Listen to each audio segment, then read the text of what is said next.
Vida Plena. Un programa de salud, bienestar y desarrollo personal. Dirige y presenta María Victoria Morillo con la colaboración de Rosa María Martínez y Federico Sánchez. Vida Plena. Todos los martes de 8:15 a 10 de la noche en Libertad FM. No need to fight, never a frown with golden brown. Every time, just like the last, on her ship, tied to the mast, to distant lands, takes both my hands.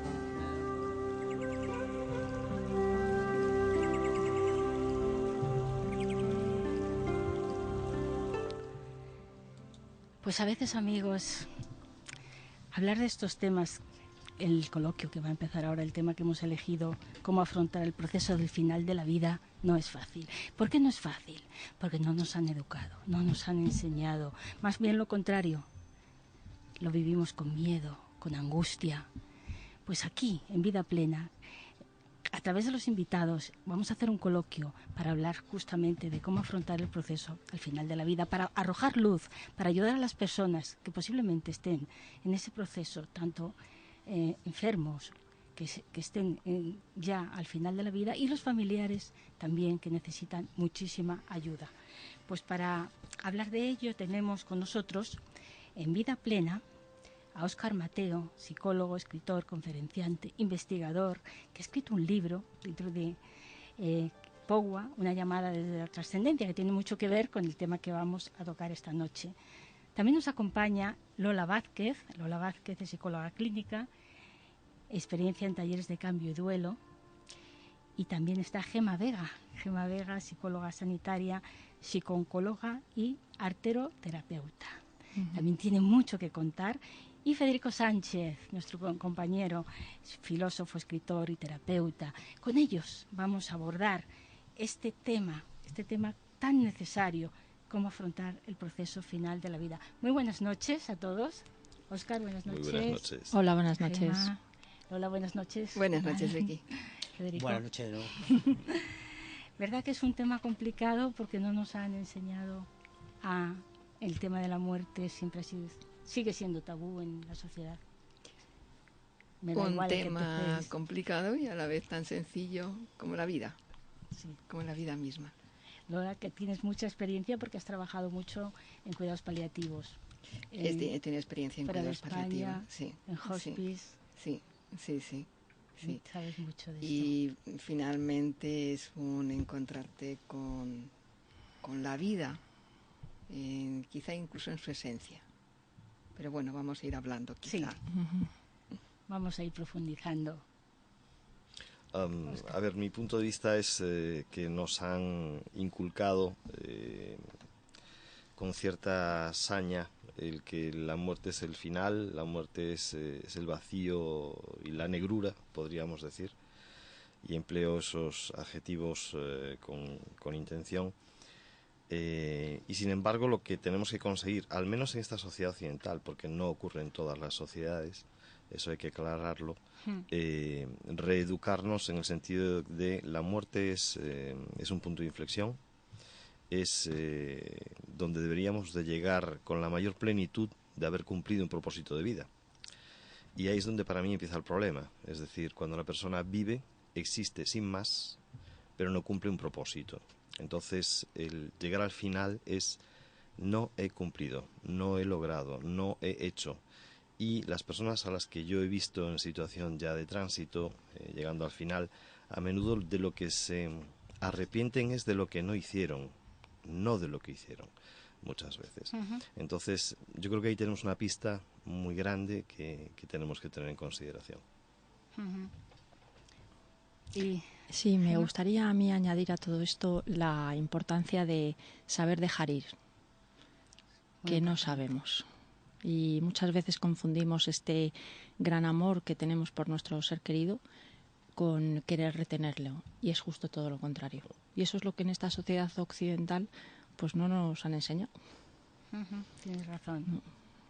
Los apegos, nos apegamos mucho a todo. La verdad es que, como estamos todos un poco presentándonos, y ahora saldremos, mis buenos los compañeros que tenemos aquí de mesa, todos aparte de psicólogos, yo voy a hablar un poco más desde la vertiente filosófica, teológica quizás, también no partidista, y la verdad es que para mí coincidía mucho con las palabras tanto de nuestra buena amiga Lola, como Óscar, como Gemma. Es decir, a mí me gusta hablar desde la esperanza, desde ese propósito de vida. Es fundamental a veces, cuando una persona llega al final, habría que... Yo me lo planteo siempre en primera persona, es uno de los motivos fundamentales que a mí me llevaron a estudiar una serie de cuestiones, ¿no? Es cuál es el sentido de mi vida. No el sentido de la vida, sino el sentido esencial de mi vida. Y yo muchas veces digo, si has tenido una vida digna, placentera, con tus historias, pues el final será exactamente igual. Es decir, no hay que tener miedo a la muerte, sino hay que vivir la vida, ¿no? Vivir la vida. Fundamentalmente yo creo que vivir es una experiencia maravillosa, y si vivimos desde la esperanza lo más posible, que es una energía totalmente creadora, pues cada uno veremos la muerte, las personas que tengan conciencia de que hay una trascendencia o las personas que no, de todas maneras con una cierta tranquilidad, con una paz interior, que para mí es una de las cuestiones más importantes, ¿no? Y saber ir, dejar ir, es muy importante también, podernos ir y que no te atrapen también a veces los seres más próximos que tenemos. Dejar ir. Sí, me gustaría añadir, Vicky, si me permites, que adelante. en este dejar ir es muy importante irse con todo resuelto y poder ayudar tanto a la persona que se va como a las que se quedan a resolver estos conflictos o simplemente a decir te quiero, ¿no? Sí. Que lo damos por hecho, pero al final no lo decimos ni en el día a día ni en el último momento, ¿no? En la última fase. Entonces, para poder dejar ir, creo que es muy importante qué es lo que tenemos que resolver y vamos a hacerlo todos juntos, ¿no? Como unidad familiar. Muy importante. Mucho. Las despedidas son fundamentales, ¿verdad? En esos momentos. Fundamentales, importantes, necesarias. Saber decir adiós es muy difícil. Pero muy, muy importante. Pero es necesario. La clave. Y es algo que genera miedo. Es el miedo a lo desconocido, a lo que no controlamos, a lo que no decidimos tampoco. Viene decidido. En tanto nacemos, sabemos que la muerte forma parte de la vida. Sé que habéis estado con personas en este proceso, con las familias, con los enfermos, y seguro que habéis observado que se desatan una serie de emociones muy, bueno, pues el miedo, evidentemente, el enojo, la culpa, el arrepentimiento, todas estas cosas en esos momentos. Pasa un poco eso, ¿no? Se desatan en la persona que está viviendo ese tránsito y se desatan en la familia. En la familia. Y en la familia es curioso porque son momentos en los que quizá la dificultad de enfrentarse al dolor de la pérdida lleva a que en lugar de vivir ese dolor, que hay que atravesarlo y que es difícil, sabemos que es difícil, pueden aparecer cantidad de temas que parecen irresolubles. Cualquier cosa con tal de no enfrentarse a, bueno, va a haber algo importante que va a ocurrir. Sí. Somos capaces los seres humanos de inventarnos. No inventarnos porque bueno, son hechos reales, o sea, dificultades concretas, pero que se agudizan o se agravan para no enfrentarnos al dolor. A ver, es como para mí es que es un punto de inflexión donde es el gran espejo. Es decir, todo lo que tú eres, todo lo que tú has sido y lo que no has sido, se va a manifestar ahí con toda potencia. Entonces, lo mismo va a ocurrir con las personas que hay alrededor y que están más cerca de ti, afectivamente o en relación o lo que sea. Entonces, como no nos han enseñado a que lo más importante es estar a gusto con uno mismo, en cualquier circunstancia, si uno aprende eso, aprende una enorme lección. ¿Qué sucede? Que cuando llegas ahí, generalmente lo que ocurre es que todo, de alguna forma, se desborda. Se desbordan las relaciones, se desbordan las emociones, se desborda todo, porque hay muchos cabos que no están resueltos, hay muchas cosas que no están puestas en su lugar. Y ahí la vida no da opción, es decir, y además tienes un plazo de tiempo. Y ese plazo de tiempo es breve, está aquí y se acabó, y ya no hay más. Entonces es como ya no hay más juego, ya no hay más distracción. O pones foco o no hay nada que hacer. Y no estamos ni entrenados, ni educados, ni sensibilizados para eso, ¿no? Es triste, desde mi punto de vista, que a veces la persona cuenta sus intimidades más profundas a personas que no son las que deberían escuchar eso. Pero es tal el peso, la carga que llevan puestas que necesitan compartirlo con alguien. Entonces, pues, hasta esos extremos llegamos, ¿no? Lo cual me parece tristísimo, porque eso que no se contó, que se le tenga que contar a otro, que a lo mejor está vivo, pero no ha querido ir a despedirse de ese otro, etcétera. Todo eso es el conflicto. Sí. Entonces hay que aprender a vivir fuera del conflicto, hay que aprender a resolver en vida cuando hay tiempo, porque nunca sabes cuándo llega tu instante, tu momento, y en tal medida deberíamos llevar la mochila muy ligera de equipaje en ese sentido. Estar preparados. Estar Sí. preparados, que además es algo que va ocurriendo. La vida nos va trayendo situaciones para prepararnos. Es cierto que podemos vivir de una manera tan acelerada, tan ocupados, pendientes de tantas cosas externas, que estas oportunidades que nos trae la vida las dejamos pasar de lado. Y continuamente podemos estar viviendo situaciones, relaciones, momentos que acaban, que mueren, y todo eso son preparaciones. Porque si esperamos a prepararnos, que nos vamos a preparar en los últimos días, bueno, tenemos toda la vida, todos los años de vida. Para cada uno es distinto. Hay quien vive 1 año, o 10 años, o 30, o 100 años. Pero tenemos todo un tiempo de vida para prepararnos para ese momento. Y a lo largo de la vida hay muchas experiencias que intentan prepararnos. Fijaros, yo añadiría, nos preguntabas, Vicky, por el tema de las emociones que salen en situaciones como esta. Y yo parto como psicóloga de un principio, y es que, por supuesto, no nos enseñan a trabajarnos la muerte, pero es que muchísimo menos, y es todavía más básico, trabajar las emociones. Conocerlas, saber cómo nos mueven estas emociones y cómo nos movemos a través de ellas, y cómo nos comportamos en situaciones ya de crisis o en un conflicto. Pero si ni siquiera las sabemos manejar en situaciones normales y fáciles, pues fijaros cuando llegamos a una de estas, ¿no? Que es más problemático. Entonces, creo que tenemos un recorrido amplio Hay por mucho hacer. Trabajo por hacer. Hay mucho trabajo por hacer. Muchísimo. Decía bien Siddhartha Gautama, el Buda, el iluminado, el dolor es inherente a la vida, pero el sufrimiento es opcional. Esa idea que acaba de apuntar Gemma. Y la verdad es que muchas veces el ser humano se queda encasillado en el sufrimiento y no avanza, porque claro, el dolor lo puede mitigar, el dolor lo puede vencer, pero el sufrimiento te está permanentemente anclando al miedo, al temor, a la preocupación, a la culpa, y son situaciones muy conflictivas. Y soltar, para muchas personas, vosotros que tenéis una amplia experiencia en este campo, pues es muy difícil. Y además a los familiares en ocasiones es mucho más difícil dejar soltar, todavía más, ¿no? Porque vosotros conocéis muchos casos, todos los hemos vivido, Victoria también, cuando estaba en el hospital, como de buena fe, con la mejor abnegación, estás ahí dejando, y no dejas partir a la persona que está deseando coger pista para lo que sea, o simplemente, con perdón de la expresión, banalizando un poco el término, para descansar, ¿no?, de una situación. Pero claro, estamos ahí alimentando, ahí manteniendo, ¿no?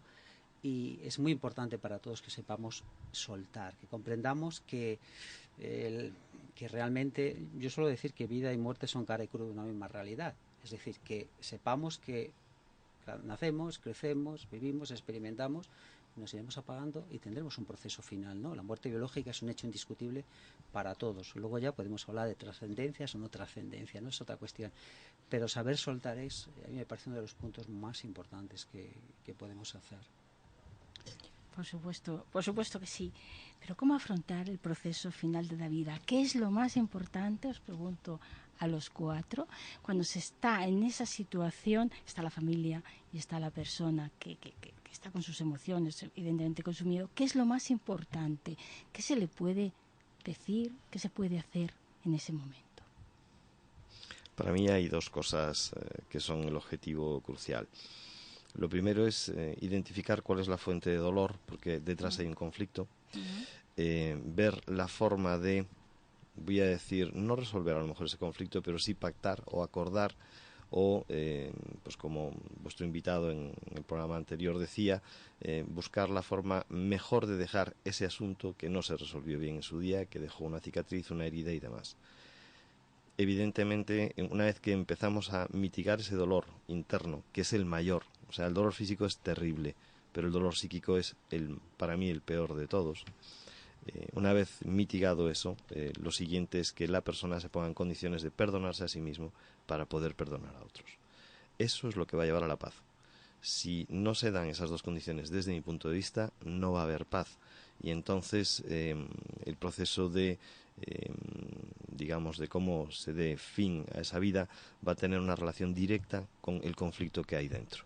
A mayor conflicto, mayor sufrimiento físico, más larga va a ser la batalla final. A mayor pacificación, más fluido todo, menos sufrimiento físico, más conciencia, no hay comparación. Sí. Decías que podíamos hacer. Me venía la palabra acompañar.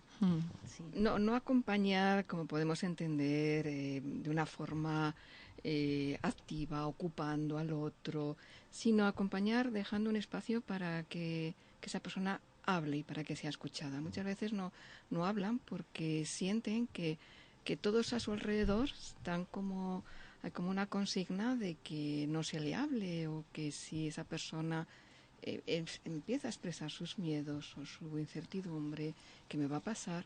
Pues rápidamente hay alrededor quienes le dicen, no te preocupes, no pasa nada, si esto se te pasa en 2 días, cuando la persona sabe que está mal, Sí, y sabe que además que los otros lo saben. Y no hay un espacio para que puedan hablar. Lo importante que es la escucha en ese momento.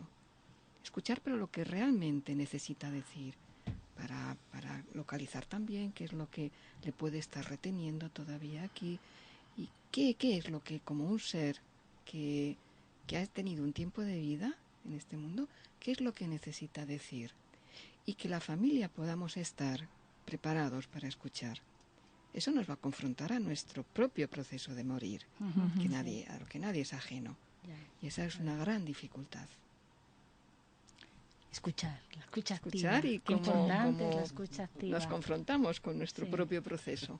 Efectivamente. Es eso lo que dices.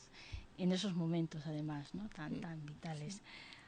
Otra cuestión importante que me gustaría también preguntaros es sobre el testamento vital. El testamento vital es muy necesario hacerlo en vida, evidentemente, porque cuando ocurre el proceso final de la vida, el poder respetar lo que la persona, el enfermo, quiere, es de vital importancia. ¿No os parece? Para mí es el gran desconocido en este país. Sí, y yo que trabajo en cuidados paliativos, el porcentaje es pequeñísimo, por no decir nulo, de personas que tienen claro qué es el testamento vital y que lo hacen, ¿no? Y bueno, luego al final las decisiones hay que tomarlas, pues si pueden hablar, bueno, pues se pueden ir tomando poquito a poco, pero cuando ya entramos en la fase ya de últimos días no se puede, y entonces ¿quién decide? El familiar más cercano. Pero ¿tiene claro el familiar más cercano qué es lo que quiere la persona o qué quería? Y la mayoría de las veces la respuesta es que no. Entonces parece que nos da un poco de miedo en esta sociedad actual el hacer este testamento vital, pero parto de la base de que yo creo que es el gran desconocido, es que la gente no sabe lo que es. Vamos, muchos no saben ni que existe, diría. Quizás es que es algo que no se divulga apenas. No. Quizás se está empezando a hablar, pero muy poquito. Muy poco, y es cierto que de una manera que parece que es algo que hacer un testamento vital, para qué, si bueno, lo que sea va a ser. Y luego, ¿qué pasa si cambio de opinión? ¿Puedo cambiar de opinión? Claro. Y todo eso no se debate, no se explica. Hay un punto ahí de no respetar mucho el proceso de morir de cada persona, que va a ser distinto en cada uno, en cada una. Es diferente. Cada persona es un mundo y ese proceso se vive de manera distinta. El testamento vital, como decía Gema, poco a poco yo creo que va. Hay hospitales que sí que lo contemplan. Sí, lo contemplan todos, pero casi no llega a la familia y a los pacientes, muy poquito, realmente. Y al final lo importante es que decida la persona que está en ese proceso. Claro, por eso es tan importante dejarlo. Y además podemos decir que no hace falta ni hacerlo ante notario. No, que va, en el mismo hospital. Totalmente, lo hacen, lo realizan y en toda la red sanitaria automáticamente no tiene que preguntar. Lo comprueban, ¿no? Creo que es importante. Además es una forma también de ser solidario con la familia, de no, digamos, largarle una responsabilidad que corresponde a uno mismo en primera instancia cuando puede tomarlo, descargar. La verdad es que es un campo apasionante y yo creo que poco a poco sí se va hablando más de esta realidad, ¿no? Como un tema como la muerte digna, el derecho a morir, en fin. Son temas todavía un poco delicados porque la muerte en nuestra cultura occidental y en España todavía es a través de, evidentemente, toda una concepción judeocristiana muy fuerte, pues está vista un poco ahí, no hay más que ver. Enseguida fallece alguien y vamos corriendo al tanatorio y si podemos enterrarle al día siguiente en unas horas, mejor que esperar 2 días o 3, ¿no? Hay un proceso casi, es muy automático todo, ¿no? Y yo creo que es importante que nos diéramos cuenta que todos tendremos que pasar por esa situación, evidentemente. Por lo tanto, podemos empezar a trabajar dejando pautas claras de lo que queremos que se haga con nuestro cuerpo, con nuestra energía, con nuestra realidad. Y además así es una forma también de descargar esa responsabilidad en otras personas. Y todos los mensajes son siempre, pues nada, venga, hay que seguir, tú anímate a trabajar. Es decir, no hay ni siquiera derecho al duelo, ni un espacio. Exacto. O sea, no, es la negación de la negación constante de que hay un fin, de que existe el dolor, de que hay una despedida, de que hay que elaborar un duelo. Todo eso se niega en nuestra sociedad, absolutamente todo. Bueno, fíjate de que hay que elaborar un duelo, pero además es tan sencillo y tan rápido el dar un ansiolítico que está a la orden del día y entonces ¿En el mismo instante o en antes? el mismo instante o justo en pleno sufrimiento y entonces no dejas a la persona que elabore nada al doliente, ¿no? Sí, pasa eso, la verdad que sí. También es cierto que la vida que se nos propone o a la que se nos invita es una vida de cierta manera automática. Y es rápida. Rápida, automática, ocupada, y no hay tiempo para elaborar los procesos de vida.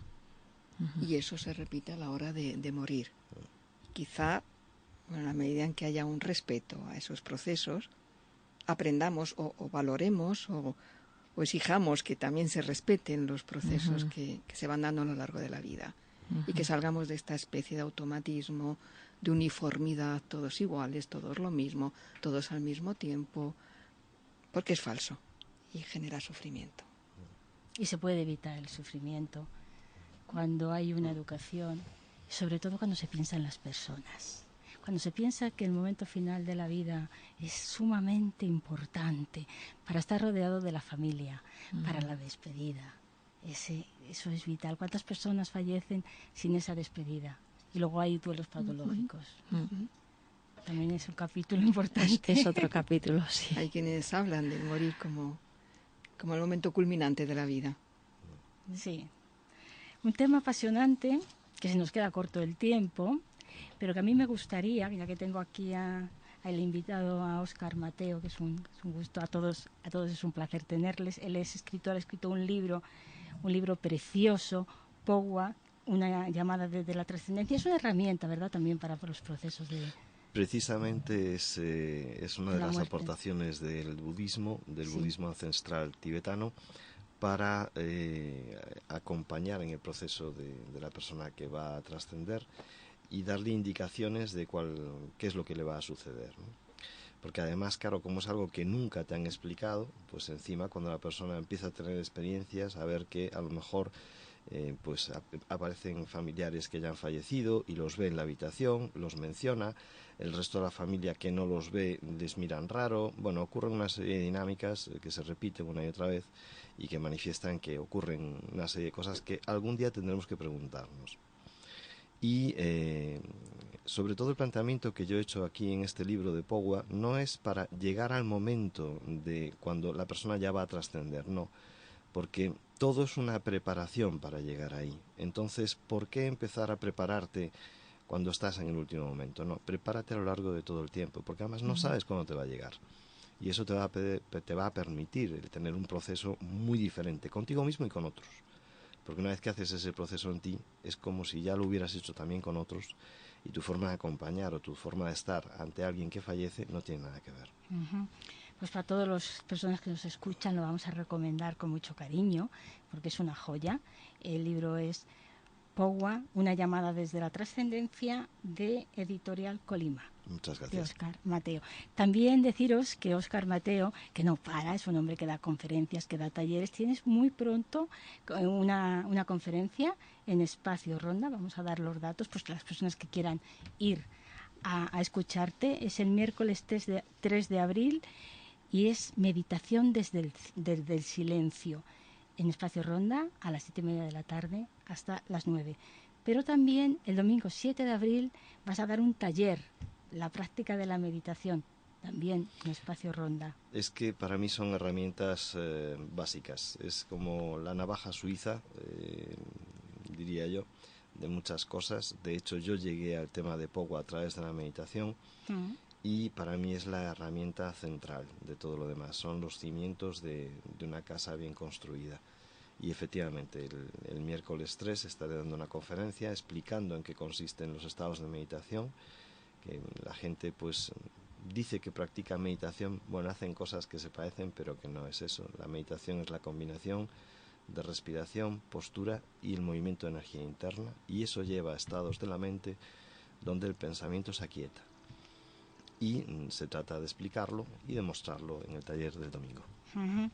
Pues vamos a dar un teléfono de información para todos los oyentes que quieran acudir a esta conferencia y a este taller. El teléfono es el 615-040239, 615-040239. Preguntar por María Ángeles Omaña, que es la persona encargada de informar sobre esto. Un tema apasionante el que hemos tenido hoy en el coloquio. Ya, bueno, queda poquito tiempo, es lo que tiene la radio. Y Gemma, Lola, Federico, a todos, la verdad es que ha sido, bueno, yo estoy encantada de que estéis aquí en Vida Plena, que sé que estáis trabajando mucho, estáis haciendo una labor muy importante. Gemma, ¿sigues en el hospital con enfermos oncológicos? Sí, yo trabajo con pacientes oncológicos y en cuidados paliativos, en consulta privada y en el hospital. Y hago el acompañamiento como psicóloga pues desde el inicio de la enfermedad, desde que llegan a mí. Y bueno, yo no trabajo el Pogua, pero sí algo muy parecido y hago después el acompañamiento a la luz con los pacientes que fallecen, precioso. Que es precioso. Algún día hablaremos de eso. Vale. Vendrás a Vida Plena. Lola, ¿también estás trabajando con enfermos? Sí, sigo en el centro de salud. Centro de salud. Donde también se están haciendo un buen trabajo sobre este tema. Fantástico. Pues nada, deciros adiós y daros las gracias por vuestro tiempo, por haber estado en Vida Plena. Gracias a vosotros. Hasta pronto. Hasta pronto. Hasta pronto. Nos vamos, ya son las 10 de la noche. Espero que hayáis disfrutado del programa de hoy, de Vida Plena. Recordad, cuidaros mucho y también recordad algo que me encanta decir al final del programa. Atreveros a soñar muy alto, porque soñar ata el alma a las estrellas. Muy buenas noches, hasta la próxima semana.